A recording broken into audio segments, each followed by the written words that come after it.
আমি তো 2022 সালে ভোটার হইতে পারছি না হ্যাঁ। কিছু সমস্যার কারণে।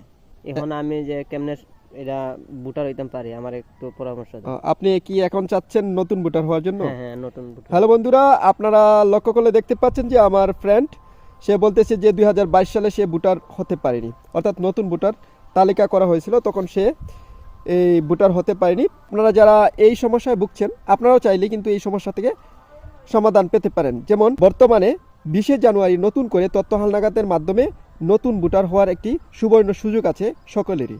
এর জন্য অবশ্যই আপনাদেরকে কিছু ডকুমেন্ট সংগ্রহ করে রাখতে হবে।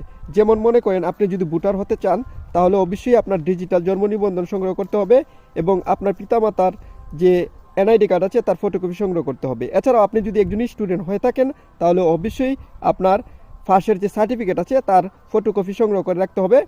যখন 20শে জানুয়ারি নতুন করে তথ্য হালনাগাদ করা হবে তখন আপনি আপনার ইউনিয়ন পরিষদে বা আপনার সিটি কর্পোরেশনে বা উপজেলার মাধ্যমে অর্থাৎ যে কোনো জায়গায় আপনার যে বর্তমান ঠিকানা আছে সেই ঠিকানায় কিন্তু আপনি চাইলেই কিন্তু নতুন করে ভোটার হতে পারবেন।